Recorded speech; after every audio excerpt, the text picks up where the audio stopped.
हाय दोस्तों, स्वागत है आप लोग को। दोस्तों अभी देखिए दोस्तों, कितना अच्छा तरीके से कैबिनेट किया हम लोग, बहुत अच्छे तरीके से किया है दोस्तों। देखिए यहाँ पे जो इलेक्ट्रॉनिक बोर्ड है, यहाँ पे भी हम लोग नश करके बोर्ड मारा, बहुत अच्छा लगता है। अभी देखिए यही से करके यहाँ पे बुक रखेंगे दोस्तों। इसको थोड़ा मोम दिया है, अभी बाटल से निकाल देता हूँ ऊपर ऊपर का जो मोम है। अभी फिनिशिंग हो गया दोस्तों मेरा वीडियो अच्छा लगेगा तो सब्सक्राइब कीजिए माय चैनल, और लाइक शेयर कमेंट कीजिए। और भी अच्छा वीडियो आपको बाद में देंगे दोस्तों।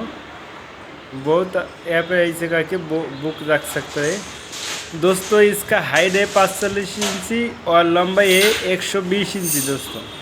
2 पीस बोर्ड में ये हो जाता है। पीसन अलग बोर्ड लगता है 200 का।